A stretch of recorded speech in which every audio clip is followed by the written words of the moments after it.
Bienvenidos a Relatos de la Noche Eterna. Antes de comenzar, cuéntame en los comentarios desde dónde nos estás viendo y qué temáticas de terror te gustaría que contemos en próximos videos. Leemos cada mensaje y tomamos en cuenta sus sugerencias. Así que ya lo sabes. Ponte cómodo, apaga la luz y prepárate, porque lo que estás a punto de escuchar no te dejará dormir. Sin más que decir, comencemos. Número 1. El eco silencioso de la cuarta galería. Mi nombre es Daniel, aunque aquí adentro, en el reclusorio norte, o más bien, en el infierno en vida que es la penitenciaría central, le dicen la sombra, los nombres son solo etiquetas que se caen con el sudor y la mugre. Llevo 3 años. 3 años que se sienten como 3 siglos, cada uno tallado con el mismo aliento rancio, el mismo olor a cloro barato mezclado con excremento y desesperación. 3 años bastan para entender que la verdadera cárcel no son los muros de hormigón ni el alambrado electrificado, la verdadera cárcel es la mente, y aquí, esa mente se pudre mucho antes que el cuerpo. Yo venía de un mundo diferente. Era contador, tenía una familia, un departamento pequeño pero propio. Mi error no fue grave, al menos no en comparación con los monstruos que me rodean, pero en este sistema, la inocencia es solo una anécdota que te obliga a pagar la misma deuda de miseria. Los primeros meses fueron un shock biológico, aprender a dormir con un ojo abierto, a caminar con la mirada gacha para no retar a nadie, a comer lo que te tiraban como si fueras un perro, y a pagar. Siempre pagar. Cuota de piso, cuota por no ser golpeado, cuota por un lugar bajo el sol, cuota por el silencio. Pero el miedo físico, el miedo a la navaja improvisada o al golpe de un custodio, es un miedo sencillo. Es ruido. El miedo que me destrozó es el otro, el que te entra por los oídos en la madrugada, cuando el penal, supuestamente, duerme. Ese miedo es el silencio. Estoy en la cuarta galería, el sector olvidado. Es la zona más vieja, la que colinda con lo que, según dicen los ancianos, era el antiguo cementerio del penal. Las celdas aquí son húmedas, las tuberías gotean con un ritmo esquizofrénico que nunca sigue un patrón, y la luz es un lujo que apenas llega de las bombillas sucias. Mis compañeros de celda eran 3, hasta hace poco. El rata, ladrón de poca monta, nervioso, siempre hablando por lo bajo. El diablo, un tipo fornido, mudo casi siempre, que se reía sin mover los labios. Y don Lupe, un viejito flaco de Guanajuato, condenado por un crimen que jamás cometió, según él, y que era mi única fuente de cordura y, eventualmente, mi descenso. Don Lupe era el guardián de las historias. Mire, mijo, me dijo una noche, mientras el calor de la lámina nos asfixiaba, aquí no hay fantasmas como en las películas. Aquí hay ecos. Las cosas que pasan, las cosas que hacen, se quedan pegadas al muro. Y a veces, el muro las regresa. Empezó con la leyenda del guardián de la cuenta. Decía don Lupe que antes, en los años de plomo, cuando un reo moría o lo mataban a escondidas, algo que aquí es rutina, el cuerpo jamás salía de la celda. Lo envolvían en el colchón, lo subían a la azotea, lo quemaban y luego lo barrían. A nadie le importa un criminal menos, ¿verdad? Pero para que las cuentas cuadraran, el custodio de turno tenía que anotar un traslado. Y esa noche, cuando el número de reos no coincidía, el muerto se presentaba. ¿Se presentaba, don Lupe? Se presenta, no para asustar, sino para que lo cuenten bien. Un reo, a veces, vale menos que una ficha. Y si esa ficha se pierde, él viene a recuperarla. Se le escucha en la madrugada, tocando el barrote. Tac, tac, tac. 3 veces. Es la cuenta que no da. Al principio, lo tomé como folclore carcelario, la manera en que los hombres rotos le dan forma a su trauma. Pero unas semanas después, el rata desapareció. No fue un traslado oficial, no hubo papeles, ni gritos, ni despedida. Simplemente, la colchoneta estaba enrollada y vacía, y nadie, ni los custodios ni los jefes de patio, preguntó por él. Su espacio fue ocupado por otro en menos de 24 horas. Esa noche, me despertó el sonido. Tac, tac, tac. Era un golpe seco, metálico, que resonaba desde la celda de enfrente. No fue un ruido fuerte, sino persistente, como si alguien estuviera probando la resistencia del acero. Mi corazón empezó a latir tan fuerte que pensé que despertaría a don Lupe. Miré por la reja hacia el pasillo oscuro, iluminado tenuemente por una luz naranja parpadeante. Nada, solo el olor a humedad y a aceite viejo. Es la cuenta, Daniel, susurró don Lupe desde su catre. Su voz era un hilo frágil. Ya vino por el rata. Su ficha no cuadró y ahora la está buscando. El rata era un cobarde, un adicto. Era fácil pensar que simplemente había huido o que la propia prisión, como un organismo vivo, lo había digerido. Pero la idea de que estaba golpeando los barrotes en un limbo administrativo me hizo sentir un frío que no tenía nada que ver con la temperatura del ambiente. A partir de entonces, el miedo se instaló como una llovizna constante. Dejé de dormir profundamente. Mis sueños se volvieron secuencias de sombras y sonidos repetitivos. La mente, sin el estímulo de la libertad o la esperanza, empieza a rellenar el vacío con su propia podredumbre. La cuarta galería era un teatro de la crueldad psicológica. El diablo, mi otro compañero, comenzó a actuar de forma extraña. Solía pasar horas mirando el techo, sin pestañear. Nunca hablaba, pero una tarde, cuando la sombra del sol se proyectaba de forma fantasmagórica a través de la ventanilla alta, me dijo, con una voz rasposa que apenas le reconocí, «Ya lo viste, ¿verdad? Al que nos mira». «¿A quién, diablo?», pregunté, sintiendo un escalofrío. «Al de los ojos verdes. Es el hijo de El Rata. Anda buscando a su papá para que le enseñe a robar. Pero el viejo ya no tiene alma que darle, y por eso el hijo se queda aquí, observando». El diablo me estaba volviendo loco con su mitología improvisada. No había ningún niño, ni ojos verdes. Solo la oscuridad y nosotros. Pero la paranoia, como un virus, necesita un huésped, y mi mente, debilitada por el encierro y la falta de sueño, era el terreno perfecto. Empecé a mirar al techo, buscando esos ojos. Y una noche, juré que vi un brillo fugaz, no verde, sino ámbar, justo donde se unía la viga central. Podría haber sido el reflejo de la luz, una mota de polvo, o la forma en que mi cerebro se rendía ante el delirio. Pero una vez que lo ves, no puedes dejar de buscarlo. Don Lupe me habló entonces de la historia del corredor del tiempo muerto. Los que hicieron el penal eran muy supersticiosos, Daniel. Dicen que esta galería tiene una hora que se detiene, justo a las 3:15 de la mañana. No es que el reloj se pare, sino que, en ese momento, el tiempo de la cárcel se rompe y se mezcla con el tiempo de los que ya se fueron. La historia era que, durante esos minutos, se podían escuchar conversaciones antiguas, llantos de reos torturados, incluso los pasos de los guardias que ya no existían. Y si eres débil, me advirtió, te pueden arrastrar al tiempo muerto. Por eso nunca hay que mirar al pasillo a las 3:15. Yo no creía en nada, pero empecé a vigilar la hora. Tenía un reloj digital que había logrado conservar. Cada noche, me preparaba para el instante. Las 3:10, 3:15, 3:20. Cuando el reloj marcó las 3:24 de la mañana, ocurrió. No fue un grito, ni un fantasma. Fue un cambio en la atmósfera, un silencio tan profundo y antinatural que absorbió el goteo de la tubería, el zumbido de los mosquitos, incluso el latido de mi propio corazón. Sentí la presión en mis tímpanos, como si la celda se hubiera sellado al vacío. Y entonces, escuché la conversación. Eran voces. Eran claras, pero distantes, como si vinieran de un altavoz antiguo y defectuoso. Dije que lo soltaras, coronel. Ya está bien. El jefe quiere un mensaje, sargento. Y un mensaje no se da con palmaditas. Dale 2 más. No creo que resista. Que no resista.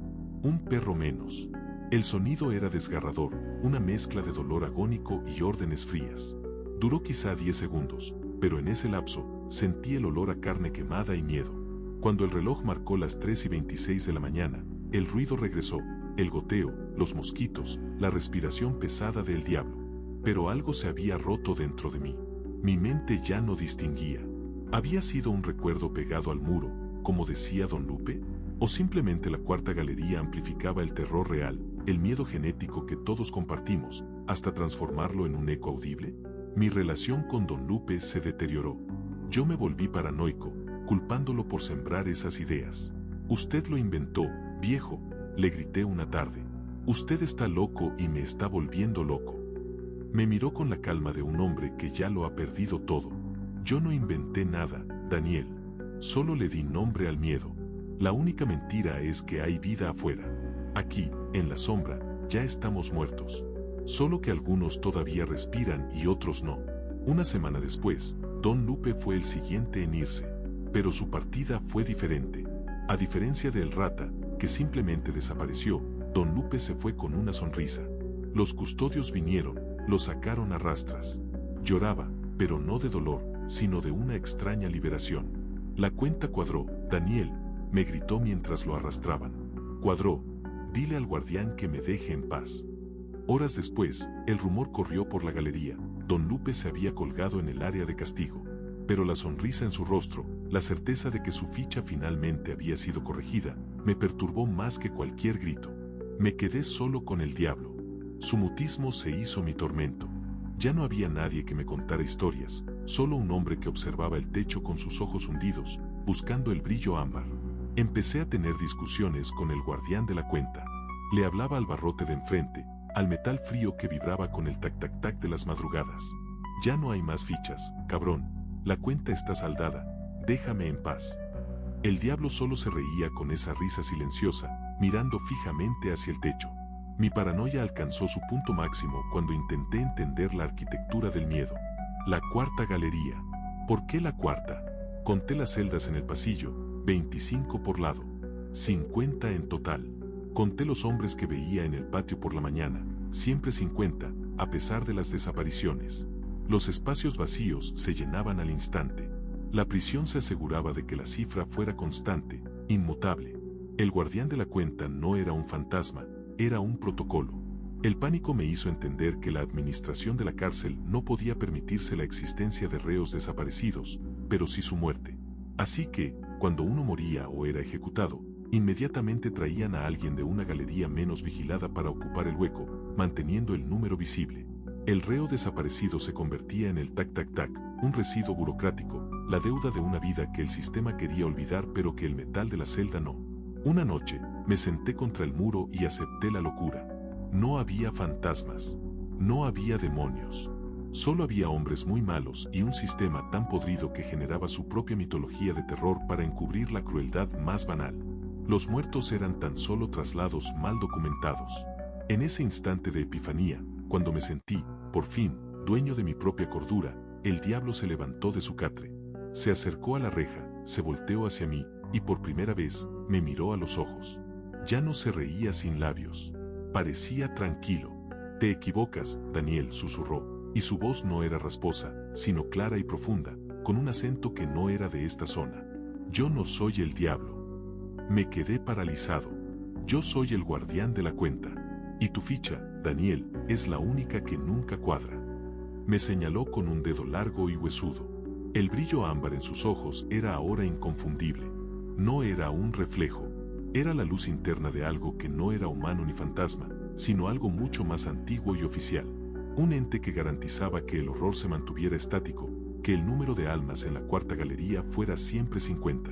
Traté de gritar, pero mi voz se quedó atrapada en mi garganta, un eco silencioso.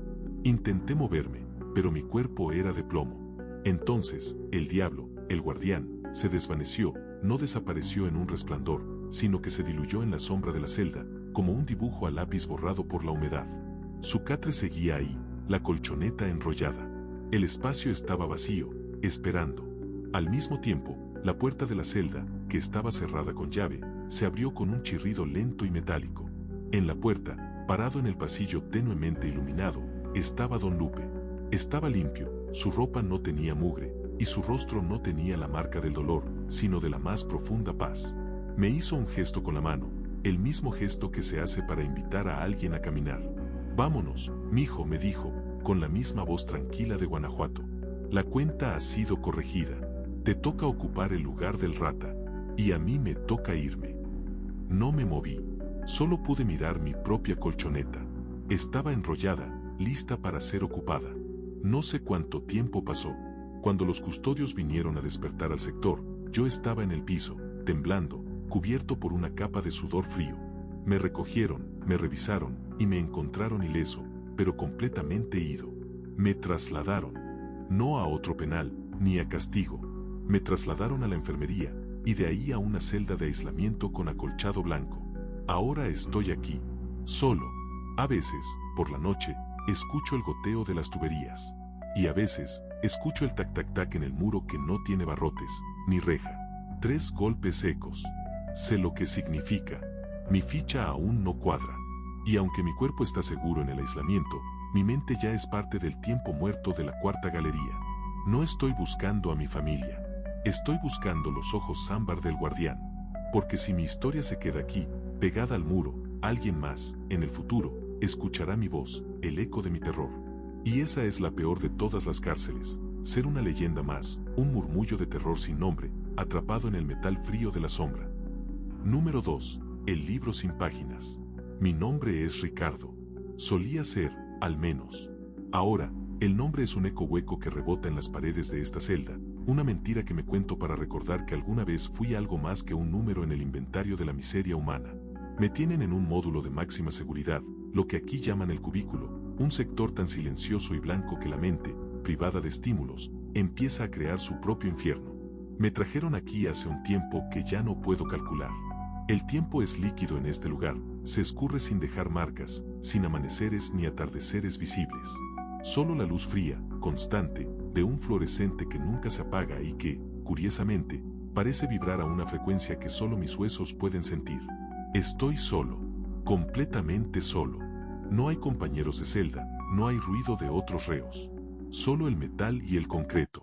Mi crimen, si es que importa, fue un fraude fiscal. No fui un asesino, no fui un capo. Fui un tonto que creyó que la ambición se podía esconder detrás de números. Y ahora, mi castigo no es la violencia física de las galeras comunes, sino algo mucho más insidioso, la aniquilación de mi propia identidad. Desde el primer día, me propuse una regla para sobrevivir: la memoria es el único territorio libre. Empecé a escribir, sin papel ni lápiz. Creé mentalmente mi diario, mi registro de la realidad, mi libro sin páginas. En él, apuntaba cada comida, que eran siempre la misma pasta gris, cada cambio de turno de los guardias, cuyos pasos apenas se oyen a través del pasillo insonorizado, y, lo más importante, mis recuerdos. Escribía mentalmente la historia de mi vida, línea por línea, el olor del perfume de mi esposa, Elena, el sonido de la risa de mi hija, Sofía, el sabor del café en la taza favorita que usaba cada mañana. Lo hacía con una meticulosidad de notario, convencido de que, mientras pudiera escribir ese libro, yo seguiría siendo Ricardo. El cubículo está diseñado para el aislamiento absoluto.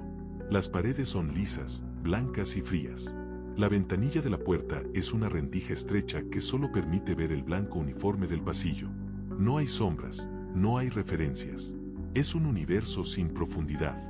El terror comenzó con la falta de eco. Al principio, si gritaba, el sonido era devorado por el material fonoabsorbente de la celda.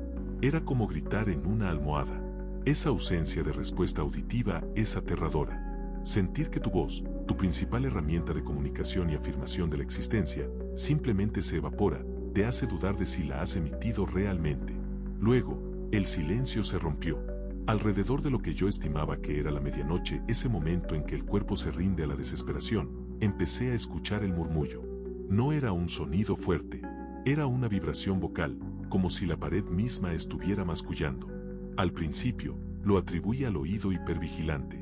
La privación sensorial te obliga a amplificar los ruidos corporales. Quizá era mi propia sangre fluyendo, o un zumbido neurológico. Pero el murmullo se hizo más claro, más cercano a la voz humana, aunque ininteligible. Eran voces múltiples, superpuestas, como una radio mal sintonizada. La primera noche que las voces me hablaron con claridad, no les presté atención. Estaba concentrado en la 10ª página de mi libro sin páginas, la descripción de la textura del vestido de novia de Elena. Ricardo, te está buscando. Dice que necesita la llave. El susurro vino justo desde la esquina, donde el metal se unía al concreto. Me levanté de un salto, mi corazón latiendo contra mis costillas. Recorrí la celda, palpando el muro. Estaba frío, inerte. ¿Quién está ahí?, grité, y el grito se ahogó inmediatamente. El murmullo regresó, esta vez en plural, con una risa seca y baja, como hojas muertas arrastrándose por el piso. La llave del cajón, Ricardo, ¿dónde pusiste los papeles? Los papeles. Los documentos que me incriminaron. Nadie aquí sabía de eso. Mis abogados solo habían visto el expediente. Esos detalles íntimos solo estaban escritos en mi libro sin páginas. Esa noche, el miedo no fue a la violencia o al castigo, fue el miedo a la invasión. La pared sabía lo que yo pensaba. La pared había leído mi libro. A partir de entonces, mi única defensa fue el silencio. Dejé de escribir en mi mente. Me dediqué a repetir mentalmente números primos, secuencias aleatorias, cualquier cosa que no tuviera significado emocional o biográfico. Pero las voces eran persistentes. Ya no le hables a Sofía, Ricardo. Ella no sabe quién eres. La cafetera que compraste en París. Se rompió. Elena la tiró. No importa. Eran fragmentos. Fragmentos de mi vida, entresacados de mi memoria, dichos con un tono burlón, casi compasivo. ¿Eran los muertos? ¿Eran otros reos que habían enloquecido en esta misma celda, cuyos delirios se habían incrustado en el concreto? ¿O eran los guardias, con micrófonos ocultos, jugando un juego cruel? El miedo psicológico en el cubículo no es el miedo a que te maten, es el miedo a que te desarmen, a que te quiten los ladrillos con los que construiste tu identidad hasta que no quede nada. Un día, después de lo que calculé eran meses de este tormento auditivo, las voces cambiaron de tema. Dejaron de hablar de mi pasado y empezaron a hablar de mí en tiempo real. Mira su mano. Se está rascando la muñeca. Siempre hace eso cuando miente. Está mirando el agujero del desagüe. Se pregunta si es lo suficientemente grande para pasar. Me asustó la exactitud de sus observaciones. Me rascaba la muñeca por nerviosismo. Era un tic antiguo que mi esposa conocía. Y sí, había estado mirando el desagüe, con la desesperada estupidez de un animal enjaulado. Comencé a hacer cosas intencionalmente ridículas para confundir a las voces. Si me decían que me rascaba la muñeca, yo me rascaba la oreja. Si me decían que miraba el desagüe, yo fijaba la vista en el techo. Funcionó. Por un breve tiempo, el murmullo se convirtió en un balbuceo frustrado. Pero el penal es más inteligente. El sistema tiene una crueldad que supera la imaginación. La tortura no se basó en lo que las voces decían, sino en cómo lo decían. Un día, escuché una voz nueva. Una voz dulce, infantil, cargada de una tristeza infinita. Papi, ¿por qué no vienes a casa? ¿Por qué ya no me lees El Principito? Era la voz de Sofía, mi hija. Me arrodillé y cubrí mis oídos, gimiendo. Era la imitación perfecta. La inflexión, la ligera pronunciación de la R, que siempre había tenido. Era mi hija, o la memoria perfecta de ella, liberada del muro. Cállate, cállate, ella no está aquí, grité, raspando mi garganta. La voz de Sofía no se detuvo. Mamá llora todas las noches. Papi, dice que no sabe si tú eres el hombre que conoció. El golpe más duro no era la voz, sino el contenido. La duda que mi esposa tenía sobre mí. Mi libro sin páginas contenía la certeza de mi amor, pero la pared me devolvía la realidad. Mi identidad se había roto afuera, mucho antes de que yo pusiera un pie en la sombra. Mi resistencia se desmoronó. Dejé de comer. Dejé de bañarme. Me quedé acurrucado en la esquina, mirando el suelo, esperando el siguiente ataque auditivo. Y el siguiente ataque no fue un sonido, sino una nueva voz, mi propia voz. La escuché, clara como el cristal, proveniente del aire. Mi nombre es Ricardo. Era contador, tenía una familia, un departamento pequeño pero propio. Mi error no fue grave, al menos no en comparación con los monstruos que me rodean. Era mi libro sin páginas. Estaban leyendo mi historia, mi única posesión, mi último muro de defensa. La estaban leyendo en voz alta, mi propia voz, pero con un tono impostado, con un ligero acento que nunca había tenido, un tono que me hacía sentir ajeno a mi propia biografía. Y lo peor, la narración contenía errores. Donde escondí la verdad fue en el cajón de la cocina. La llave está bajo el macetero de la azotea. Era un asesinato, no un fraude. Yo maté a Elena. Me levanté, sintiendo un vértigo helado. Mentira, yo no maté a Elena. Yo la amo. Fui fraude, no asesinato. Mi propia voz, leída por el aire de la celda, continuó con esa calma macabra. Ricardo es un mentiroso. Su historia es una farsa.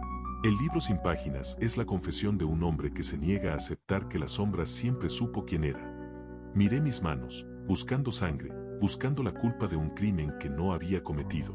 Mi mente, expuesta a esa manipulación extrema, ya no sabía qué versión de Ricardo era la real. ¿El contador afligido? ¿O el asesino que había escrito una biografía falsa para esconderse? El terror psicológico del cubículo es que te obliga a dudar de ti mismo, a dudar de tu pasado, de tus motivaciones, incluso de los límites de tu propia memoria. El muro no solo escucha, también reescribe tu historia.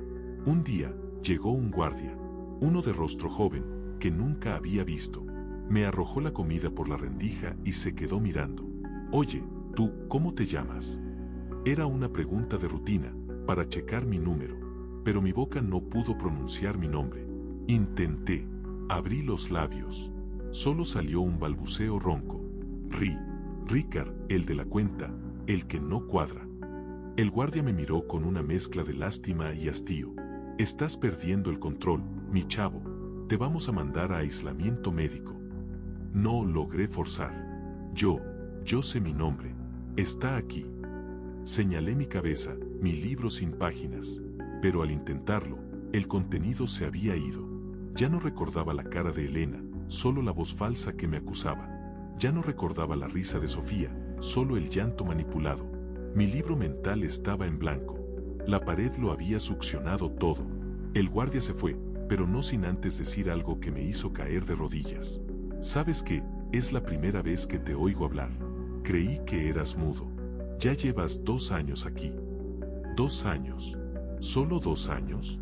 Yo estaba seguro de que eran 3. Mi libro sin páginas me había mentido sobre la duración de mi condena.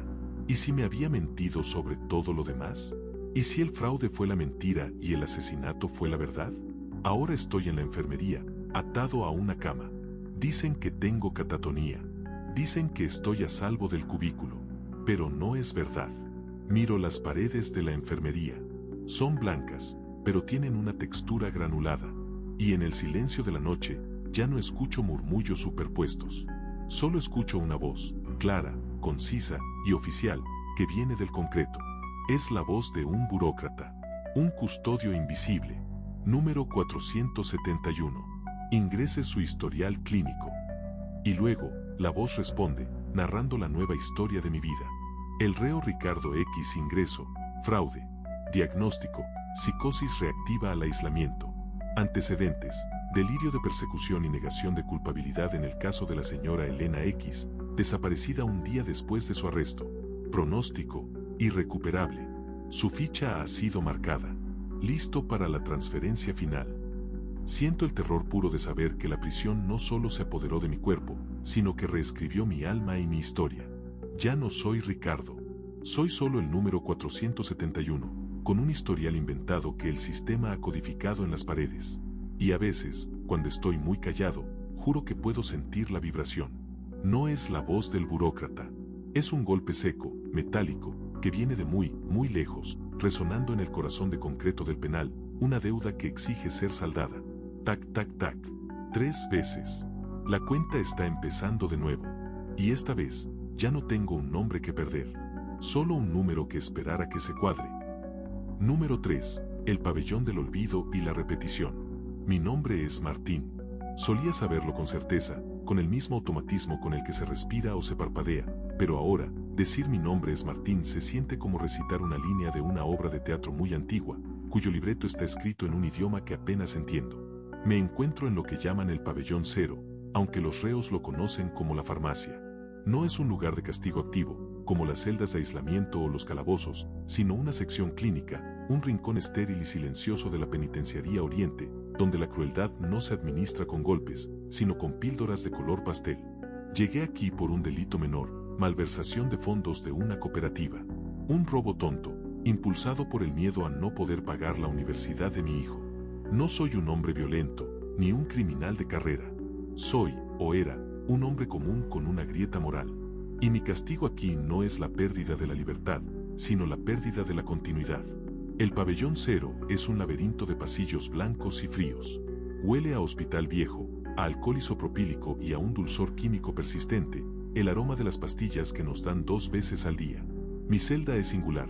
Tiene una ventana que da a un patio interior cubierto de grava gris, un espacio tan deprimente que la vista no es un consuelo, sino un recordatorio de la uniformidad del encierro. Las paredes están acolchadas, pero no con la intención de prevenir el suicidio, sino para absorber cualquier sonido que pudiera servir como ancla para la realidad. El terror comenzó cuando dejé de confiar en mi reloj interno. El primer indicio fue el desayuno. Cada mañana, me sirven lo mismo, un atole de maíz aguado y 2 tortillas duras. Un lunes, al recibir mi bandeja, noté que la superficie metálica tenía 3 arañazos muy distintivos en la esquina inferior izquierda. Los conté, los memoricé. Al día siguiente, martes, la bandeja regresó, pero los arañazos eran solo 2. Al miércoles, al jueves y al viernes, las bandejas fueron diferentes, variando en abolladuras y manchas. La normalidad de la progresión. Pero al sábado, mi corazón se detuvo. Recibí la bandeja del lunes. La de los 3 arañazos. Buenos días, Martín, dijo el custodio de siempre, su voz monótona y sin alma. A desayunar, que hoy es día de visita. Día de visita. El día en que mi esposa, Laura, y mi hijo, Daniel, venían a verme. Me vestí rápidamente, sintiendo un sudor frío. Me llevaron a la sala de visitas y, efectivamente, allí estaban. Laura, con su habitual blusa azul, y Daniel, luciendo la misma gorra de béisbol de los Yankees que le había regalado hacía meses. La conversación fue normal, llena de esa tristeza contenida que caracteriza los encuentros carcelarios. Hablamos del juicio, de mi abogado, de la esperanza de una fianza. Al despedirme, Laura me tomó la mano. Ánimo, Martín. Solo han pasado unas semanas. Ya casi logramos la fianza. Semanas. Llevaba aquí meses. Pero lo dejé pasar. El pabellón 0 te enseña a no contradecir. Esa noche, me dormí con una certeza. El lunes había vuelto. Algo había borrado la semana. El verdadero pánico llegó 3 días de visita después. La progresión se había vuelto cíclica. Lunes, bandeja de 3 arañazos, visita, promesa de fianza, martes, miércoles, jueves, viernes, y de nuevo, lunes. No importaba lo que hiciera, al despertar del sábado, el tiempo se reseteaba, regresando a aquel fatídico lunes inicial. Decidí combatirlo. Usé mi cuerpo como pizarra. El primer martes después del descubrimiento, me rasgué la palma con el borde afilado de mi cuchara de plástico para dejar una cicatriz. Pequeña, pero inconfundible. Al despertar del siguiente lunes, revisé mi mano. La piel estaba perfectamente lisa, sin una sola marca. No había ni siquiera el recuerdo del dolor. El tiempo no solo se había borrado, sino que mi cuerpo había regresado a un estado anterior. El sistema penitenciario me estaba robando no solo el futuro, sino la biografía corporal. El custodio me trajo el desayuno. Bandeja de 3 arañazos. Buenos días, Martín. A desayunar, que hoy es día de visita. La desesperación me llevó a la paranoia. Las píldoras. Tenían que ser las píldoras. Eran pequeñas, blancas y sabían a gis viejo con un regusto amargo a metal. Nunca pregunté qué eran. Aquí, preguntar es invitar a más dosis. Comencé a fingir tomarlas. Las escondía bajo la lengua, simulaba el trago de agua, y luego las depositaba en la esquina oculta de la colchoneta. Pasé varios ciclos de lunes sin consumir las pastillas, esperando que mi mente se liberara del loop temporal. El primer martes sin pastillas fue glorioso. Sentí una claridad mental que no había experimentado en meses. Recuerdo perfectamente ese día. La comida fue pollo con mole, un lujo inusual. El guardia del turno de la tarde tenía un tatuaje nuevo que no había visto antes. Y, lo más crucial, mi compañero de celda en la pared de al lado, a quien nunca veía, solo escuchaba, cantaba una canción popular que acababa de salir en la radio. La vida continuaba. Al miércoles, lleno de euforia, me dediqué a escribir mi diario de supervivencia, mi bitácora del despertar, en el único lugar que sabía que el pabellón 0 no podía alcanzar, bajo la pintura desconchada de la pared. Usé el mango de mi cuchara para raspar y dejar líneas finas. Escribí, fecha real, hoy es miércoles. Las pastillas mienten. El tiempo avanza. Me dormí con la certeza de que el jueves me despertaría libre de la repetición. Al despertar, la primera luz fría me golpeó. Mi garganta estaba seca. El custodio se acercó a la rendija. Buenos días, Martín. A desayunar, que hoy es día de visita. Mi corazón se hundió, no de golpe, sino con la lentitud agonizante de una gota de plomo. La bandeja. 3 arañazos. Salté hacia la pared. La pintura estaba lisa, blanca e intacta. Mi bitácora del despertar había desaparecido. La pared no solo había borrado mi escritura, sino que había reabsorbido las capas de pintura que yo había quitado. Era una restauración perfecta. Me desplomé. La prisión no solo manipulaba mi química cerebral, el pabellón 0 era una entidad que borraba la evidencia de la progresión, forzando la mente a aceptar la regresión. Ese día, en la visita, Laura me dijo, con los ojos llenos de lágrimas, Martín, tienes que hablar con el abogado. Si te declaran insano, te internarán de por vida. Pero es mejor que la cárcel. Me quedé en silencio, mirándola. Ella no recordaba haberme dicho eso en el ciclo anterior. Para ella, esto era un avance. Para mí, era una línea más del libreto que estaba condenado a repetir. Le hice una pregunta que me quemaba en la boca. Laura, ¿de qué color es el vestido que usaste la primera vez que te vi? Me miró extrañada. ¿Qué te pasa? Era rojo. Un vestido de seda roja. Lo sabes bien. Rojo. En mi versión real, había sido verde esmeralda. El pabellón cero no solo estaba borrando mis avances, estaba reescribiendo mis recuerdos esenciales. Estaba cambiando los colores de mi vida. A partir de ese momento, la tortura se volvió un juego de ajedrez. Yo era la pieza blanca, y el pabellón cero, la negra. Intenté nuevas estrategias. La confesión, en un lunes, cuando Laura me preguntó cómo estaba, le confesé toda la verdad, la repetición del tiempo, las pastillas, la bandeja de los 3 arañazos. Le rogué que me sacara de allí. Su rostro pasó de la preocupación al terror absoluto. La evidencia oculta. En el siguiente martes, robé un pequeño trozo de estambre de una manta vieja y lo até a la pata de mi cama. Lo escondí profundamente, bajo el marco de metal, donde nadie lo vería. Al siguiente lunes, bandeja de 3 arañazos, mi cama estaba perfectamente en su sitio. El estambre no estaba.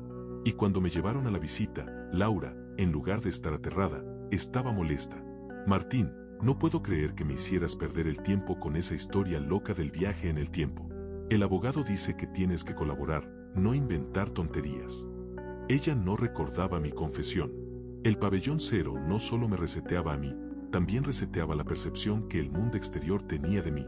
Había un punto de anclaje fuera del pabellón cero que regresaba al momento inicial de la semana, y ese punto era mi familia. Fue entonces cuando la voz me habló por primera vez. No fue un murmullo o un grito. Fue una voz suave, profesional, que sonó directamente en el espacio muerto de la celda. Señor Martín X. Su ficha es la 404. Su propósito es la reeducación. Usted debe aceptar que su realidad es defectuosa. La dosis de estabilización es necesaria.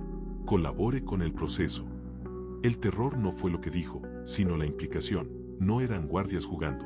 No eran fantasmas. Era el sistema. El pabellón cero no era una enfermería, era un laboratorio de neurocontrol. Las pastillas no eran para calmarme, eran para garantizar que yo experimentara el loop del lunes hasta que mi mente colapsara y aceptara la versión de la realidad que ellos querían imponerme. La ficha 404. Un número de error. Una ficha inexistente en el sistema normal.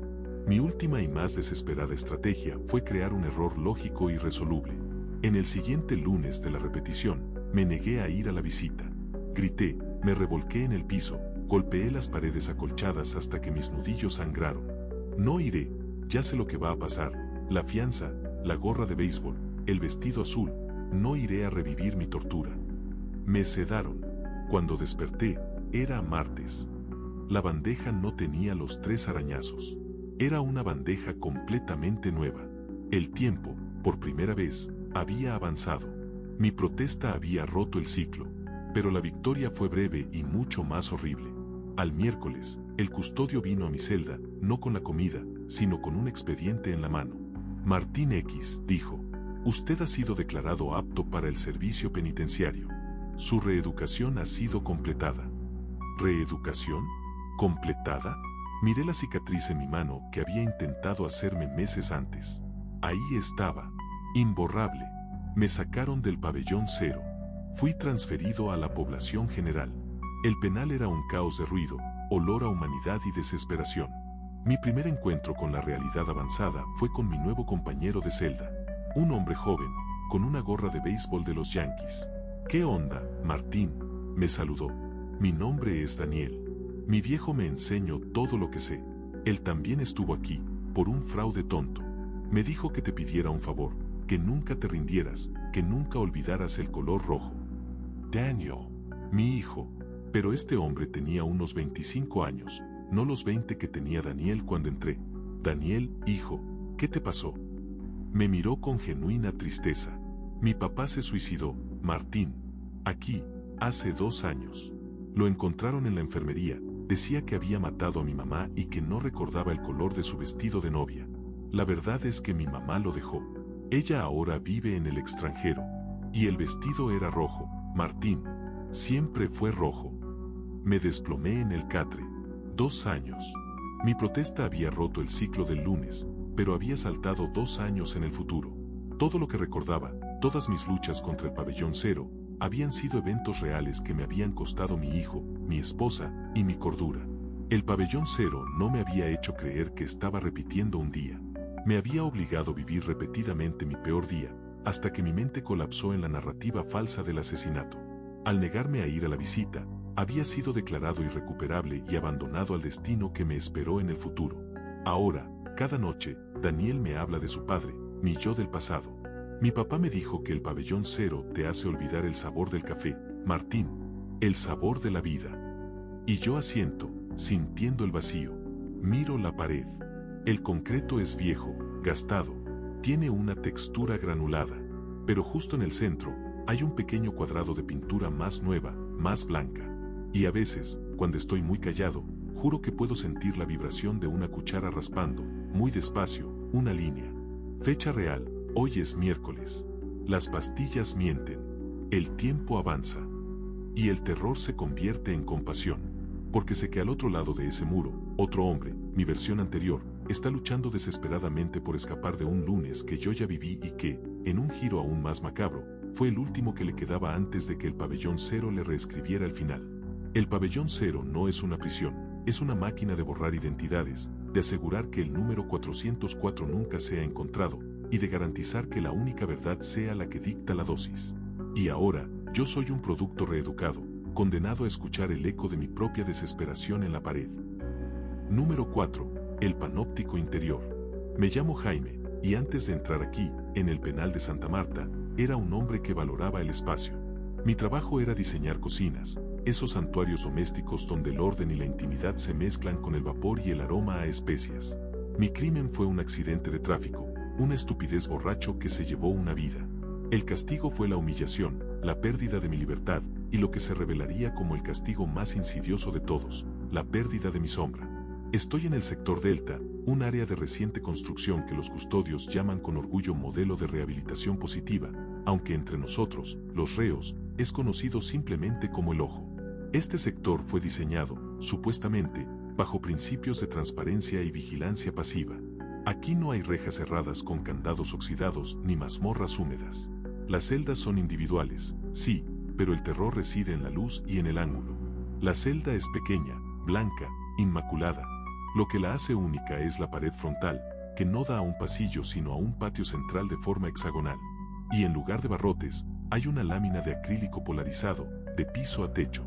Desde mi celda, solo veo mi reflejo si la luz interior está encendida.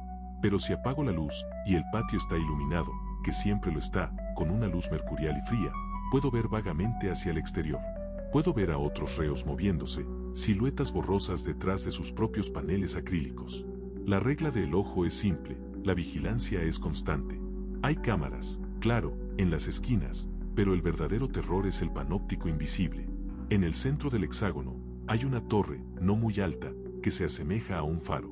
No tiene ventanas visibles, solo un domo oscuro, casi espejado. Dicen que ahí hay un solo custodio, rotando turnos, capaz de ver cada centímetro de las 30 celdas que componen la circunferencia. Nosotros, en cambio, solo vemos el domo, el reflejo de la luz, y una certeza aplastante, estamos siendo observados en todo momento. El efecto de esta arquitectura es demoledor. Al principio, intentas rebelarte. Te pones de espaldas al acrílico, te tapas la cara al dormir, te vistes con un ritual lento y privado. Pero sabes que el guardián de la torre te ve. Te ve mientras te vistes, mientras te rascas, mientras lloras en silencio. El miedo físico se convierte en miedo moral. Ya no temes al castigo externo, temes al juicio invisible. Pronto, la vigilancia externa se internaliza. Dejas de hacer cosas. Dejé de hablar solo, una costumbre que tenía desde niño. Dejé de practicar mi caligrafía mentalmente, por miedo a que el guardián pudiera leer mis labios, peor, mis movimientos oculares. Empecé a actuar mi rehabilitación. Cuando el custodio nos trae la comida, lo hago con una dignidad sobria. Me siento en el borde de mi cama, erguido, comiendo con lentitud y método. Cuando voy al pequeño retrete de acero inoxidable en la esquina, lo hago con una prisa calculada, sin un gemido, sin una muestra de debilidad. Estoy actuando mi inocencia, mi arrepentimiento, mi resiliencia, para el guardián de la torre. Lo que más me aterrorizaba era la luz. Las luces de la celda se controlan desde la torre. Tienes un interruptor, pero solo funciona a veces. La mayor parte del tiempo, La luz está en un brillo blanco, opresivo, que elimina las sombras. Y sin sombras, no hay donde esconderse. La ausencia de oscuridad es la ausencia de privacidad. Mi compañero de celda en la pared oeste, llamémoslo C15, aunque nunca supe su nombre, era un hombre alto y delgado. Pasaba su día de pie, frente al acrílico, completamente inmóvil, mirando hacia el domo de la torre. No comía mucho, no dormía. Simplemente estaba ahí, plantado. Al principio, pensé que era un loco. Luego, entendí que estaba en una guerra silenciosa contra la vigilancia. Se había convertido en una estatua, un objeto inerte, negándole al guardián cualquier comportamiento que pudiera analizar. Yo no podía hacer eso. Mi mente era demasiado activa. La primera vez que el pánico me golpeó, no fue por algo que hice, sino por algo que dejé de hacer. Un día, mientras comía, una mosca se posó en mi charola de metal. La observé. Era una mosca grande, lenta, una rareza en este ambiente estéril. Normalmente, la hubiera espantado de un manotazo, pero el miedo a la torre me detuvo. Si la aplastaba, ¿cómo sería interpretado? ¿Un acto de violencia reprimida? ¿Un signo de impulsividad? Me quedé quieto, observando cómo la mosca caminaba sobre la pasta gris. Me sentí invadido por una náusea. La mosca se convirtió en el punto focal de la vigilancia. Ella se movía libre, y yo estaba rígido, actuando el control. De pronto, la luz de mi celda se apagó. No fue un parpadeo, fue un apagón total. El acrílico, que ahora solo reflejaba la luz exterior, me permitió ver con claridad hacia el patio. Y la torre se había movido. El domo espejado, que siempre apuntaba al centro, había rotado ligeramente. Yo estaba en la pared este. La rotación no era hacia mí, sino hacia C15, la estatua. En la oscuridad de mi celda, vi al reo C15 moverse. Lentamente, metió una mano bajo su camisa. Sacó algo. Era un pequeño pedazo de papel, doblado y redoblado, hasta el tamaño de una uña. Con un movimiento rápido, se lo metió en la boca y empezó a masticarlo. Luego, regresó a su posición de estatua. Unos segundos después, mi luz regresó, cegadora. El acrílico se volvió un espejo. Y la torre había regresado a su posición central. Mi terror no fue por la nota, o por lo que C15 escondía. Fue por la implicación. El guardián había apagado mi luz para que yo pudiera ver el comportamiento de otro. El panóptico no solo observaba, también dirigía la atención, creando un teatro de la vigilancia donde los reos éramos tanto actores como audiencia. La idea me destrozó la mente. ¿Qué había visto el guardián en mí que le había interesado? ¿Mi inmovilidad ante la mosca? ¿Había interpretado mi parálisis como un desafío? El juego se hizo más complejo. Ya no solo tenía que actuar para el guardián, sino que tenía que interpretar lo que el guardián quería que yo viera de mis vecinos. Días después, el reo C16, en la pared norte, comenzó a golpearse la cabeza rítmicamente contra la pared acolchada. No lo hacía con fuerza para hacerse daño, sino con una regularidad suave, como el metrónomo. Era una forma de locura, una protesta silenciosa. Cuando la luz de C16 se apagó, vi que el guardián de la torre había movido el domo. Estaba apuntando a C16. Mi luz se apagó también. Estaba siendo invitado, otra vez, a presenciar. En la oscuridad compartida con C16, escuché un ruido. No era el golpe rítmico, era el sonido de un rasguño. Algo duro contra el metal. Entonces, la voz me habló por primera vez. No vino de las paredes como en las leyendas. Vino de mi comunicador de pared, un pequeño altavoz cubierto por una rejilla, usado para las llamadas de lista. Reo J14. Su compañero en la pared norte no está cooperando. No está mostrando la actitud de reeducación deseada. Él necesita ayuda. Muestre empatía. La voz era mecánica, sin inflexión. Era la voz del sistema operativo de El Ojo. Me quedé helado. Mi nombre. Mi número de celda. El guardián no me había pedido que gritara o que alertara a un custodio. Me había pedido que actuara empatía. Encendí mi luz con el interruptor, que funcionó perfectamente por una vez. Me acerqué al acrílico, puse mi mano en el panel y grité con toda la fuerza que pude reunir, esperando que C16 me escuchara a través del concreto. C16, no lo hagas, resiste, piensa en la calle. Grité frases de aliento falsas, palabras de consuelo que no sentía, pero lo hice con convicción, con el pánico en la voz. Yo no lo hacía por C16, Lo hacía para que el guardián de la torre, la conciencia del ojo, registrara mi acto de empatía positiva. Me detuve. La luz de C16 parpadeó, y luego se encendió. No hubo más rasguños. Unos minutos después, el comunicador en mi pared emitió un sonido. No era la voz robótica, sino un clic satisfactorio, como el sonido de una caja registradora cerrándose. Comprendí la verdadera naturaleza del terror psicológico aquí. No se trata de volverte loco, sino de hacerte tu propio carcelero. Me habían obligado a performar mi humanidad, y me habían recompensado por ello. Había traicionado a mi compañero para salvar mi ficha. La obsesión por el ojo me consumió. Mi mente dejó de preocuparse por mi esposa o mi hijo. Mi única meta era entender el algoritmo de vigilancia. Empecé a experimentar. El día de la limpieza, dejé caer intencionalmente un pedazo de jabón bajo mi cama. Un acto de desorden. Esperé. Nada. No hubo apagón, ni voz. Al día siguiente, tomé mi charola de comida y, en lugar de ponerla en el lugar asignado para la recogida, la dejé boca abajo. Un acto de pasividad agresiva. Esa noche, cuando las luces del patio bajaron su intensidad, la luz de mi celda se apagó. El domo de la torre no se movió. No miró a otro reo. Seguía apuntando al centro. Y el comunicador de mi pared se encendió. Esta vez, la voz era diferente. No era robótica. Era una voz humana, suave, casi paternal. Jaime, te equivocaste. El desorden es inaceptable. Queremos la rehabilitación, pero aceptaremos la resignación. Lo que no toleramos es la atención. Atención, forcé un susurro. Sí, Jaime. Dejaste la charola así para forzar una respuesta. Para ver si el ojo te veía. Aquí no eres importante. Tu acto de protesta es solo ruido de fondo. Y el ruido de fondo será eliminado. El terror se hizo físico. El panóptico no solo me observaba, sino que había entendido mi motivación más íntima, mi necesidad de ser validado, incluso en el castigo. La voz suave continuó, y fue el momento más aterrador de mi vida. Tu esposa, Clara, ha enviado una carta. Está en la oficina, pero no te la daremos. Ella menciona tu afición por el café de canela y te pregunta si recuerdas el color del vestido que usaste en la boda. Me derrumbé. El panóptico había accedido a mi correspondencia, no para censurar, sino para utilizar el contenido íntimo como arma.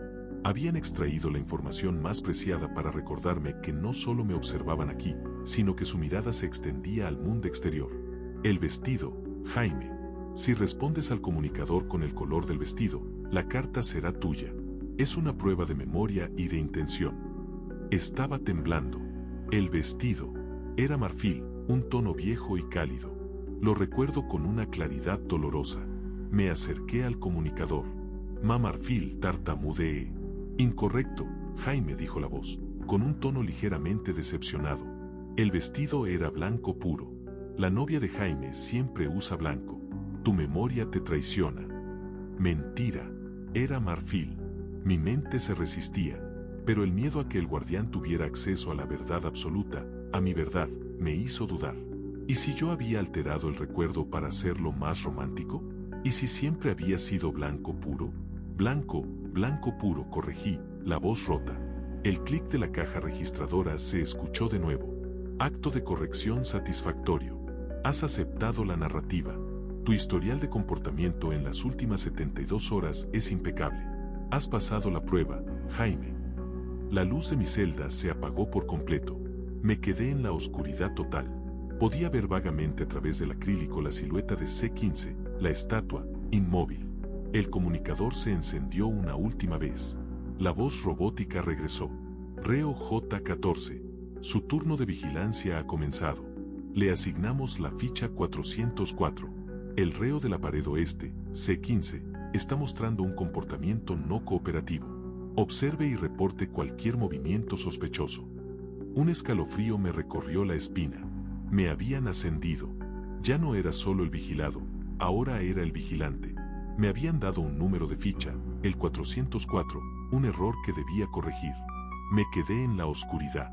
Tenía la capacidad de ver a mi compañero C15 en la tenue luz del patio. Tenía la misión de juzgarlo. Y por primera vez, me sentí seguro. Tenía un propósito. Empecé a buscar. Miré el contorno de C15. Era demasiado estático. Ese no era un comportamiento rehabilitador. Era un desafío. Al día siguiente, cuando el custodio trajo mi comida, noté que en el metal de mi charola, alguien había grabado algo con una punta fina. No eran arañazos al azar. Eran 2 letras minúsculas: J.M. Jaime, Martín. Martín. El reo que había enloquecido en el pabellón del olvido y la repetición, el que luchaba contra el ciclo temporal y el vestido rojo. Me asusté. ¿Estábamos conectados? ¿Éramos parte del mismo experimento de terror psicológico? Me acerqué al acrílico y susurré hacia la silueta de C15. ¿Martín? ¿Eres Martín? C15 no se movió. Esa noche, mi luz se apagó. El guardián de la torre me estaba invitando a mi turno de vigilancia. Miré a C15. Su inmovilidad era perfecta, pero recordé mi propia lucha contra la mosca. Y me di cuenta. La verdadera desobediencia no es el desorden o el grito. Es la anulación total del comportamiento. Es convertirse en una estatua. En ese instante, entendí mi misión. Si yo demostraba la desobediencia de C15, me ganaba la confianza del panóptico. Grité en voz alta. C15 está planeando algo. Masticó papel en la oscuridad. Es una conspiración. Grité la verdad que yo mismo había presenciado, pero la grité como una traición. El comunicador emitió el clic satisfactorio. La luz de C15 se encendió, y la mía permaneció apagada. Ahora, yo era la sombra, el guardián. Vi a C15, la estatua, moverse por primera vez en semanas. Lo vi arrodillarse, la cabeza entre las manos. Lo habían roto. Y en ese momento, me di cuenta de mi condena final. Ya no era un reo esperando la fianza. Era un guardián sin sueldo, condenado a la oscuridad para vigilar, a traicionar para sobrevivir. El ojo ya no era el domo en la torre, se había transferido, se había anidado justo detrás de mi retina. Ya no busco la salida. Solo busco un comportamiento que pueda catalogar como sospechoso para ganarme el siguiente clic de aprobación. Y a veces, en la oscuridad, juro que siento la vibración de una navaja bajo la colchoneta. No es la mía, es la de C15. Y sé que me está esperando. Me está esperando para que yo, el traidor, el nuevo guardián, salga de mi sombra y me convierta de nuevo en carne y hueso. Número 5. El archivo muerto de mi propia vida. Mi nombre real, al entrar, era Héctor. O al menos, eso creía. Estaba aquí, en el reclusorio norte, por algo tan mundano y patético como el fraude con cheques sin fondos, una cadena de malas decisiones financieras que me costó 5 años. No había sangre, ni violencia, solo tinta roja en números y una traición a mi propia familia. Yo era un hombre pequeño, gris, fácilmente olvidado. Y ese, irónicamente, se convirtió en mi único refugio hasta que me trasladaron a la sala de clasificación. Es un nombre ridículo para lo que realmente es. No clasifican libros ni documentos. Clasifican personas. Es una sección administrativa que colinda con el área de expedientes, un lugar donde el ruido de la herrería y los gritos de la población general no llegan. Aquí solo se escucha el susurro de la documentación, el arrastrar de los pies de los archivistas y, lo más importante, el clic clic clic de las viejas máquinas de escribir. Mi celda, si es que se le puede llamar así, es un cubículo con una mesa metálica atornillada al suelo y una silla igualmente fija. No tiene ventanas, solo una luz fluorescente que nunca se apaga y un olor perpetuo a papel viejo, café rancio y formaldehído. Nunca estoy solo.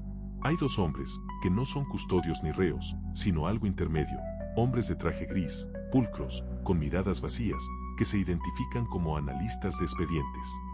El primero es el licenciado Ruiz. Es alto, delgado, con unos lentes de montura fina y una voz tan monótona que podría leer la lista del súper y hacerte llorar.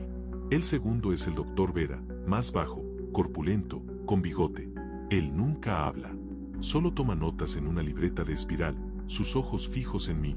El terror comenzó el primer día, cuando el licenciado Ruiz puso sobre la mesa un archivo de cartón manila, más grueso que mi propia cabeza. Mi archivo. Héctor Rivas, comenzó Ruiz, sin levantar la vista.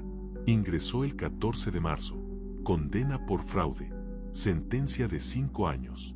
Lo tenemos aquí porque su ficha, Héctor, es incompleta. ¿Incompleta, licenciado?, pregunté. Tengo todos mis papeles en regla. De hecho, mi abogado está. Silencio, interrumpió, y aunque fue un susurro, sentí la orden como un golpe seco. Su ficha es incompleta. Usted nos ha mentido sobre quién es. Usted es mucho más que un simple defraudador. Abrió el archivo. No era mi nombre lo que vi, sino una fotografía a color, granulada, de un hombre que se parecía a mí, pero más viejo, con una cicatriz sobre la ceja que yo no poseía. La mirada era dura, animal. Usted es Gerardo Nájera, declaró Ruiz, conocido como el Tlacuache, condenado por asesinato, tortura y desaparición forzada de 2 agentes de la Policía Federal en Michoacán. La sentencia es cadena perpetua. Sentí un escalofrío que no era de frío. Me reí, nervioso. Licenciado, esto es absurdo. Nunca he estado en Michoacán. Nunca he tocado un arma. Soy un contador público, por el amor de Dios. Pídales a mis custodios mi expediente real. Esto es un error. Ruiz me miró, y por primera vez, su rostro reveló algo, una lástima infinita, como la que se tiene por un niño que miente mal. Su expediente real ha sido clasificado como inconsistente, Héctor. El verdadero expediente es este, el archivo muerto de su otra vida. Le ayudaremos a recordarlo. Lo ayudaremos a aceptar la identidad que usted mismo intentó enterrar con cheques sin fondo. Y así empezó la tortura. No me golpearon, no me electrocutaron. Simplemente me leyeron el expediente de Gerardo Nájera, el Tlacuache, durante horas. La primera semana, el proceso era simple. El licenciado Ruiz leía un fragmento del atestado de la policía de Michoacán. El Tlacuache usaba una camioneta Ford Lobo roja, modelo 2008. Usted la conducía, Héctor. No, licenciado. Yo tenía un Versa azul. Lo vendí para pagar las deudas. El Tlacuache compraba el café en un puesto ambulante en Apatzingán. Lo tomaba con 2 de azúcar y sin leche. Usted hacía eso, Héctor. Yo tomo el café negro, amargo, y lo compro en un Oxxo cerca de mi casa en Coyoacán. El Tlacuache tenía una cicatriz sobre la ceja izquierda, producto de una riña a los 17 años con un machete. ¿Recuerda el dolor, Héctor? Yo no tenía cicatriz. Me tocaba la ceja y sentía la piel lisa. Pero el doctor Vera, sin dejar de escribir, me hacía un gesto con el dedo. Siga tocando. Recuerde, el terror psicológico de la sala de clasificación no era la mentira, sino la consistencia y el detalle de la mentira. Eran profesionales en la construcción de una vida falsa. No dejaban cabos sueltos. Cuando protestaba sobre mi Versa azul, el licenciado Ruiz se inclinaba y susurraba. El Versa azul fue una coartada, Héctor. Una fachada de hombre gris para ocultar la sangre roja del Tlacuache.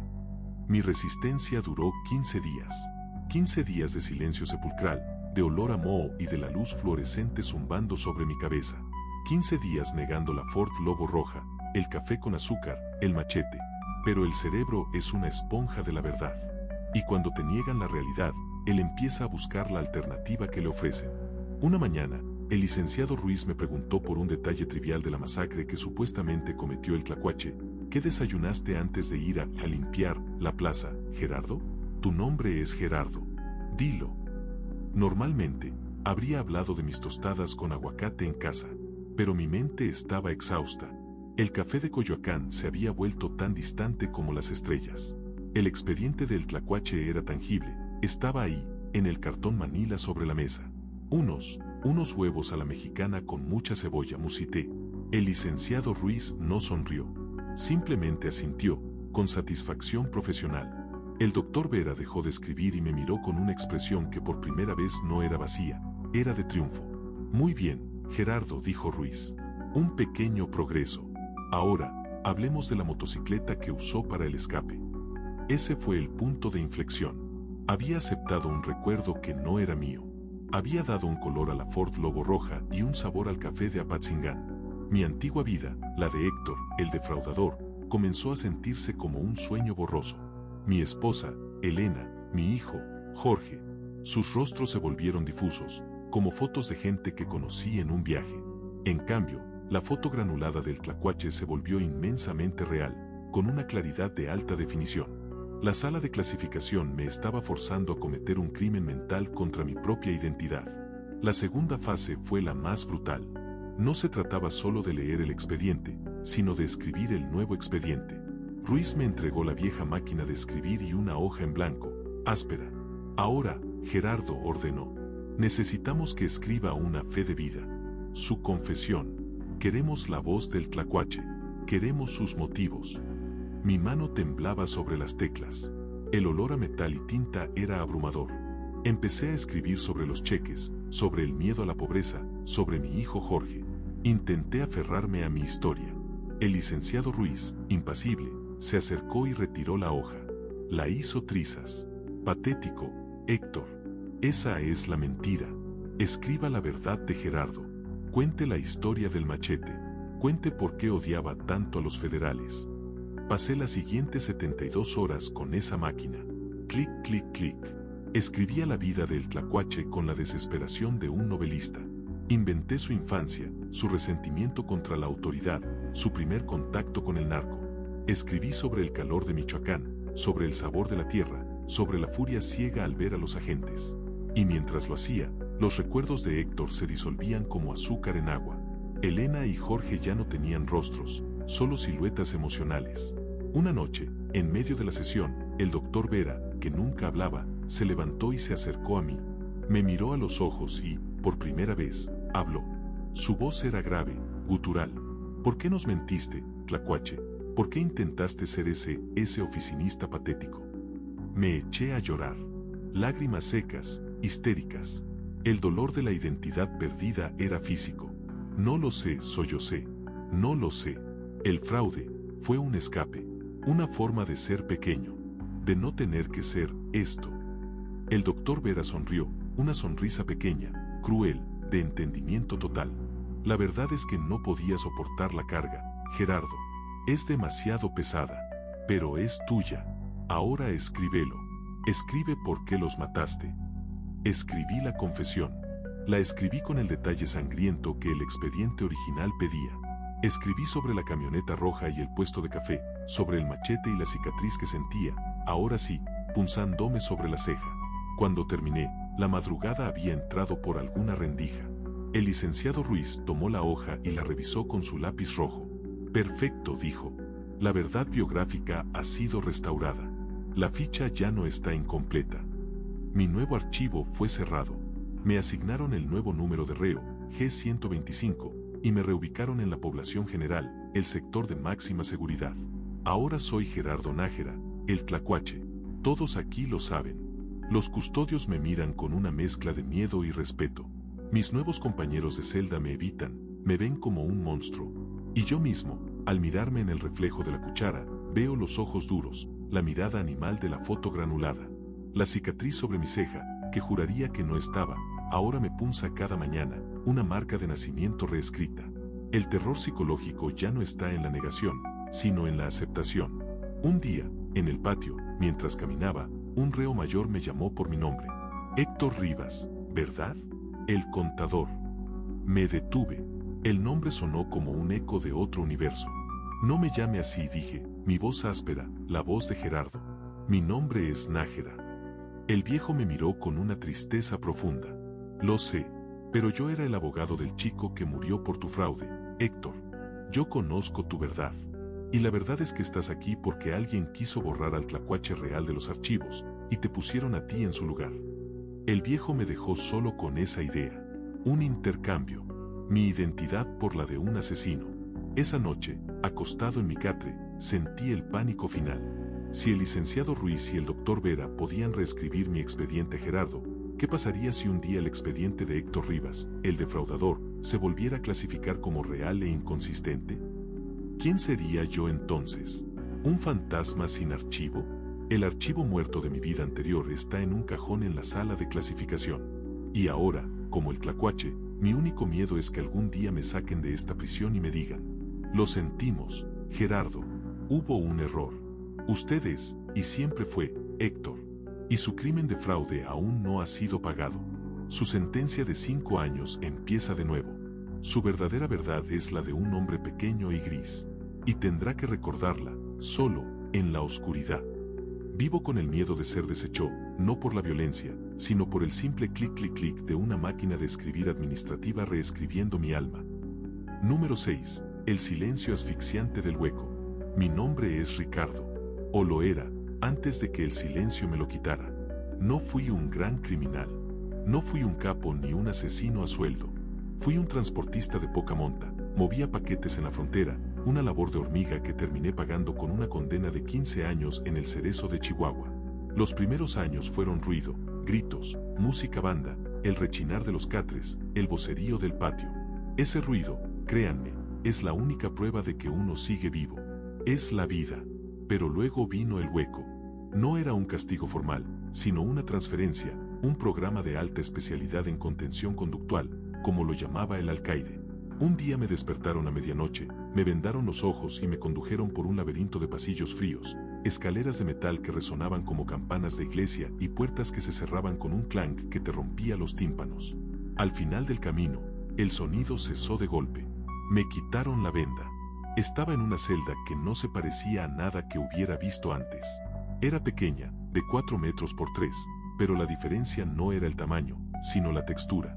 Las paredes, el techo, el suelo, todo estaba cubierto con una especie de material acolchado, liso, de un tono gris inespecífico que no reflejaba la luz de la única bombilla incrustada en el techo.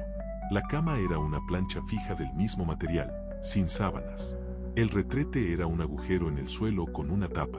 No había barrotes, solo una puerta metálica, gruesa y pesada, sin mirilla. Y el silencio. Al principio, pensé que estaba sordo. Me llevé las manos a los oídos, buscando el tapón. Nada. El silencio no era la ausencia de ruido, era una presencia física, pesada, que presionaba mis tímpanos. Era un vacío que trataba de entrar en mi cabeza. Los primeros minutos fueron de alivio. Por fin, paz. Por fin, dejar de escuchar los gemidos, los insultos, los chistes sucios. Cerré los ojos y sonreí. Pero la sonrisa duró poco. A los 10 minutos, mi cuerpo empezó a rebelarse. El oído, privado de sonidos externos, comenzó a buscar desesperadamente cualquier vibración interna. Empecé a escuchar mi propia sangre corriendo. Un río furioso y constante que fluía detrás de mis ojos. Escuché el crujido de mis articulaciones al moverme. El sonido era tan amplificado en ese vacío que cada movimiento se sentía como una profanación violenta. Mi propia respiración se convirtió en un monstruo. La inhalación era un jadeo que me estrangulaba, la exhalación, un suspiro cavernoso. Intenté hablar. Hola, dije. El sonido rebotó en el material acolchado y murió inmediatamente, como una bala que cae en arena. El hola fue tragado, no por la pared, sino por la nada. El segundo día, el terror se hizo personal. La comida me la pasaban por una pequeña rendija sellada en la parte inferior de la puerta. Nunca veía el rostro del custodio. Escuchaba el clic de la rendija, el deslizar de la charola de plástico y el clac de la rendija al cerrarse. Eso era todo el contacto humano que tenía. La falta de cualquier estímulo externo me hizo centrarme, de forma obsesiva, en la luz. Era una luz fría, constante, sin sombras. Intenté usar mis manos para crear sombras en las paredes, pero el material absorbía cualquier reflejo, cualquier contorno. Mis dedos se veían planos, como recortes de cartón. Y luego llegó la voz. No fue un susurro, no fue un grito, fue una voz perfectamente modulada, clara, que resonaba justo en el centro de mi cráneo. Era la voz de mi madre. Ricardo, ¿por qué hiciste esto? Podrías habernos dicho. Me levanté de golpe, golpeándome la cabeza contra el techo bajo. Busqué el altavoz. No había rejillas, ni conductos de ventilación visibles. Las paredes eran una sola pieza, lisa y aterradora. Mamá, ¿dónde estás?, grité. Mi grito fue débil, devorado al instante. La voz de mi madre continuó, con esa tristeza infinita que solo una madre puede lograr. Tu padre ya no sale de la casa. La vergüenza, Ricardo. La vergüenza es peor que la cárcel. Caí de rodillas. Era tan real. El tono, la forma en que pronunciaba mi nombre, el eco de su frustración. Era mi madre. Pero, ¿cómo? ¿Estaban mis captores usando grabaciones de mi vida? ¿Habían puesto un micrófono en mi funeral? Empecé a golpear las paredes acolchadas con los puños. No dolía, era como golpear un colchón. La violencia era absorbida sin un sonido, sin una queja del material. Era frustración pura, impotente. Mientes, ella está muerta, estás mintiendo, grité. El silencio volvió a ser total. Me quedé jadeando, solo, con mi propia respiración de león y el rugido de mi sangre en las sienes. Pasaron días que se sintieron como siglos. Perdí la noción del tiempo. La luz nunca cambiaba, el silencio nunca se rompía por accidente.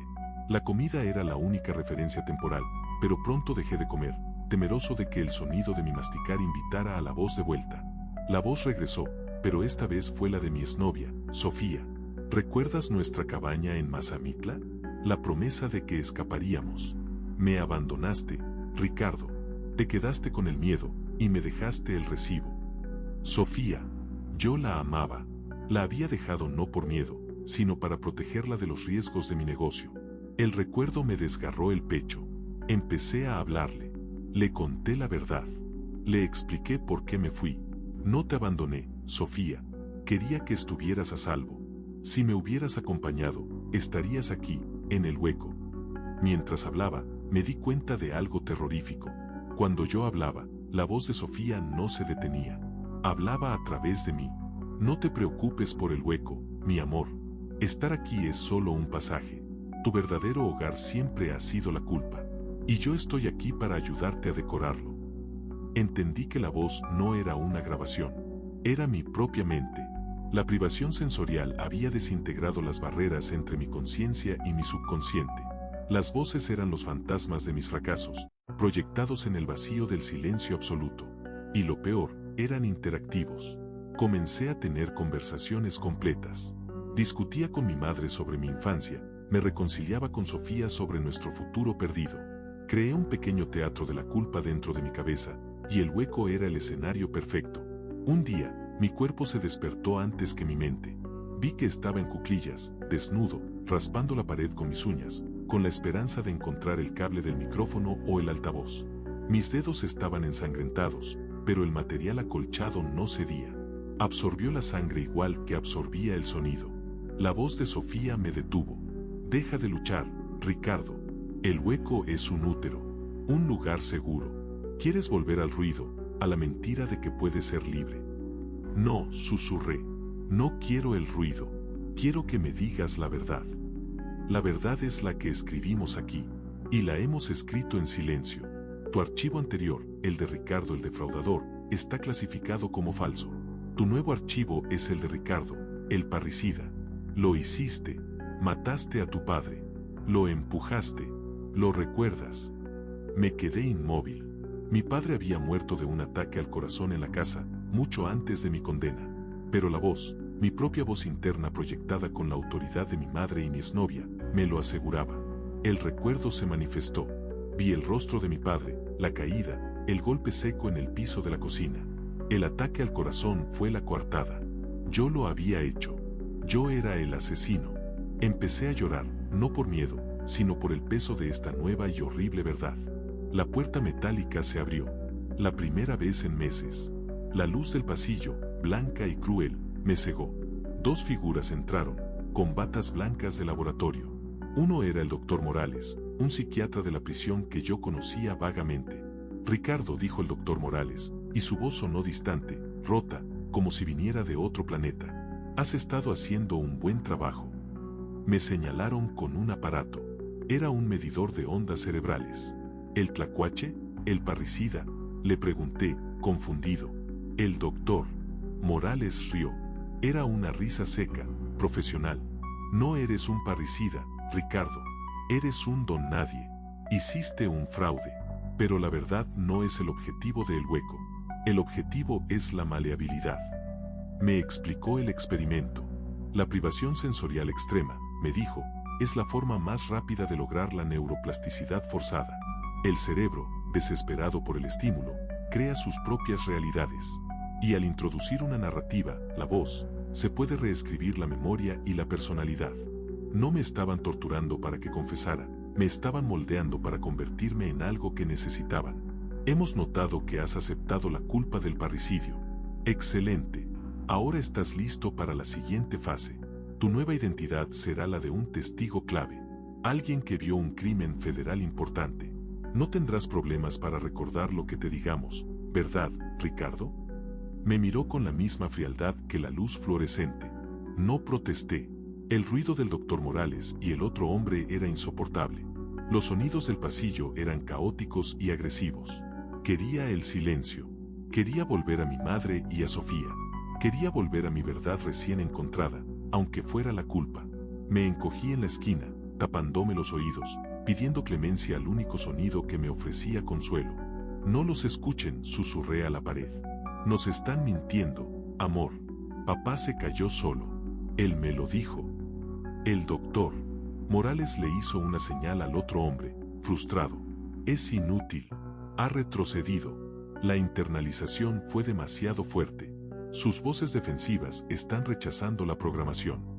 Salieron, la puerta se cerró con un clang final, y el silencio regresó, envolviéndome como una manta cálida y cómplice. Se han ido, mi amor, susurró Sofía. Viste la verdad que ellos querían ocultar, eres un monstruo, pero eres mío. Y en este silencio, nadie más te escuchará. Dejé de luchar. Dejé de hablar en voz alta. Me acosté en la plancha colchada, sintiendo el rugido de mi propia sangre, y cerré los ojos. Ahora, cuando el custodio me desliza la comida, no lo miro. No veo la luz. Solo escucho el diálogo constante entre mi madre y mi novia sobre el sabor de la cebolla que le pusimos a los huevos a la mexicana, justo antes de que yo empujara a mi padre, o de que firmara el cheque, o de que moviera los paquetes. Ya no sé qué hice. Solo sé que lo que sea que haya hecho, me lo merezco. Y la voz en mi cabeza, es la única evidencia de que, de alguna manera retorcida y silenciada, sigo existiendo. La voz es mi carcelero y mi compañero de celda. Y ya no quiero que se vaya. Soy el silencio, y el silencio soy yo. Número 7. La cárcel del espejo roto. Mi nombre es Javier, y mi condena no fue por matar a nadie, sino por algo mucho más sucio y rastrero, la extorsión. Operaba en la periferia de Monterrey. Fue fácil, hasta que dejó de serlo. Cuando me atraparon, me enviaron a un penal de mediana seguridad. Pensé que lo peor era el hacinamiento, el olor a cloaca y miedo. Estaba equivocado. Lo peor llegó 3 años después, cuando me etiquetaron como sujeto de interés y me sacaron del infierno ruidoso para meterme en el infierno limpio. La transferencia fue de noche, como siempre. 3 custodios enmascarados, sin hablar, me encadenaron y me subieron a una camioneta sin ventanas. Viajamos durante horas. Cuando me bajaron, el aire olía diferente, no a basura quemada, sino a ozono, a desinfectante industrial. El suelo que pisaban no era tierra ni concreto agrietado, sino un pulido terrazo que reflejaba las luces frías del techo. Me condujeron por un pasillo blanco, silencioso. No había grafitis, no había gritos lejanos. Solo puertas de metal pulido, espaciadas con precisión geométrica. Finalmente, se detuvieron. Abrieron una de esas puertas con un zumbido eléctrico, no con el raspado de un cerrojo. Celda 404, dijo uno de los custodios. Fue la única palabra que escuché de ellos. Entré. Me esperaba un espacio que no parecía una prisión. Era una habitación pequeña, pero inmaculada. Las paredes, el suelo, el techo, todo era de un blanco brillante, casi cerámico, sin una sola junta visible. No había barrotes. La única ventana era una pequeña ranura horizontal de cristal grueso y opaco, colocada demasiado alto para que pudiera ver algo más que el cielo gris.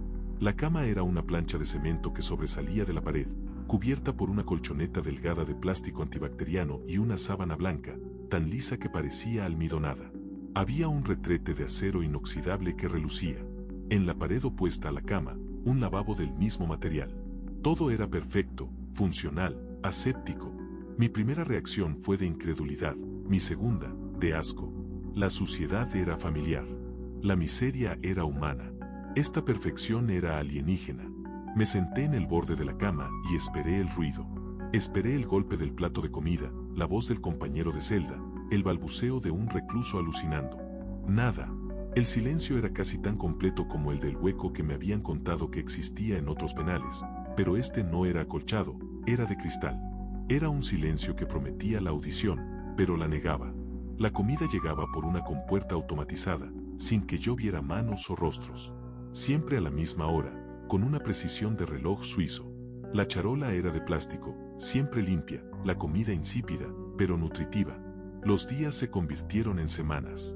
Y la paranoia empezó a crecer, alimentada por la propia esterilidad del lugar. El terror psicológico en la cárcel del espejo roto no venía de la violencia de los demás, sino de la violencia de la perfección. Empecé a buscar la cámara. Una persona privada de libertad, si es medianamente inteligente, sabe que está siendo observada. En las prisiones viejas, las cámaras estaban en las esquinas, visibles y sucias. Aquí, no había esquinas. Los ángulos entre paredes y techo eran redondeados, suaves, sin un lugar donde esconder un ojo. Me pasé una mañana entera palpando el techo, el suelo. Mi piel se erizó al no encontrar el más mínimo resquicio, ni siquiera una imperfección en la pintura. La única interrupción era la luz, un panel rectangular, empotrado de tal manera que no dejaba sombra. ¿Estaba la cámara ahí, detrás de la luz, camuflada? No. Era demasiado obvio. Mi mente, que antes había estado enfocada en cómo sobrevivir a una riña o cómo conseguir tabaco, se convirtió en un motor obsesivo, buscando la fisura en la realidad. Tenía que haber una forma en que me vieran. La obsesión me llevó al retrete de acero. Brillaba tanto que, inclinado sobre él, podía ver mi reflejo distorsionado, un hombre demacrado, con el pelo largo y desordenado. Me di cuenta de que si me inclinaba lo suficiente, el reflejo del metal pulido me permitía ver la parte inferior de la cama. Una tarde, mientras hacía esto, vi algo. No era una cámara, sino una mancha. Una minúscula, casi imperceptible mancha de sarro o humedad seca, quizás de 1 milímetro, justo en la junta de silicona que unía el retrete a la pared. Era una imperfección. Era la prueba de que el mundo exterior existía, que la humedad y el tiempo podían dejar una marca. Sentí una euforia salvaje. Estaban cometiendo un error. Y si había un error, había una forma de comunicarme con ellos, de decirles que estaba ahí, que yo, Javier, existía fuera de su experimento. Tomé un pedazo de hilo dental de mis artículos de higiene. Con una paciencia infinita, empecé a raspar la mancha. No para quitarla, sino para agrandarla. Quería que fuera un mensaje: los veo. Sé que no es perfecto. Después de 1 hora, logré que la mancha se convirtiera en un pequeño raspón que reflejaba la luz de forma irregular. Me sentí exhausto, pero victorioso. Me acosté en la cama, esperando la reacción. La reacción no llegó con una sirena o un castigo. Llegó con el silencio. Desperté a la mañana siguiente. Lo primero que hice fue ir al retrete. Me incliné. La mancha, el raspón, la imperfección que me había costado 1 hora de trabajo febril, había desaparecido. La silicona estaba perfectamente lisa, pulida, sin una marca, sin un rastro. No podía ser. Lo había soñado. No, sentí el dolor en mis dedos. No fue un sueño. Me limpiaron la celda mientras dormía. Pero, ¿cómo? ¿Cómo entraron? Limpiaron una mancha de 1 milímetro, y se fueron, sin dejar ni un sonido, ni un rastro de humedad, sin el más mínimo desorden en mi sábana inmaculada. La puerta seguía sellada. El zumbido eléctrico que anunciaba su apertura no había sonado. La paranoia se transformó en terror. El terror no era que me estuvieran observando, era que me estuvieran editando. Empecé a experimentar. El control era la clave de la cárcel del espejo roto. Ellos mantenían el control del ambiente, yo tenía que recuperar el control de mi propia existencia. Tomé mi cepillo de dientes. Lo rompí por la mitad y usé el mango como herramienta para rayar la pared. Empecé por escribir mi nombre, Javier. No con rabia, sino con la frialdad de un cirujano. Sabía que me estaban viendo. Querían ver hasta dónde llegaría. El material blanco de la pared no era pintura, era una especie de polímero denso. El raspado fue lento y agotador, y dejó una línea grisácea. Me acosté y esperé. No dormí. Me negué a cerrar los ojos. Pasó la hora de la comida, la hora de la cena. El rayón seguía ahí. Javier. Era un grito de rebelión en ese mausoleo blanco. Finalmente, el cansancio me venció. Debí haber parpadeado 1 segundo. 1 milisegundo de debilidad. Cuando abrí los ojos, la pared estaba inmaculada. Lisa, blanca, sin Javier. Ni siquiera el rastro de la línea grisácea que había quedado. Fue como si la propia pared hubiera absorbido la herida, curándose a sí misma instantáneamente. Comprendí la verdadera naturaleza de mi prisión. No me estaban vigilando con cámaras. La celda era el mecanismo de vigilancia. Era un sistema de circuito cerrado perfecto que corregía cualquier desviación de su estado ideal. Yo era la anomalía, el virus en el código. La pregunta dejó de ser, ¿dónde está la cámara?, y se convirtió en, ¿cómo sé que esta pared estaba realmente rayada hace un momento? Si la celda podía borrar un rayón en silencio, ¿qué podía hacer con mi memoria? Mi mente se descompuso en fases. Primero, la furia. Arrojé el colchón al suelo, pateé el retrete, rompí la manta. Hice el mayor desorden posible. Cuando la compuerta se abrió para la cena, la charola cayó en el suelo lleno de escombros, y por primera vez me sentí real. Me senté y vigilé mi obra. Cuando volví a mirar, el desorden era un espejismo. Colchón en su sitio, manta doblada, la comida de la cena colocada limpiamente en la charola que no había tocado el suelo. Habían rebobinado la realidad. El terror escaló a la negación. Pasé 3 días sin dormir, sin parpadear, mirando fijamente la pared, esperando el momento de la intervención. Si no parpadeaba, no podían hacerlo. Pero el cerebro humano no puede funcionar así. En mi estado de agotamiento, empecé a tener visiones periféricas. Veía el blanco de la pared palpitar, como si respirara. Escuchaba un chasquido agudo que venía de la luz, el sonido del sistema reiniciándose. Una tarde, me miré las manos. Eran mis manos.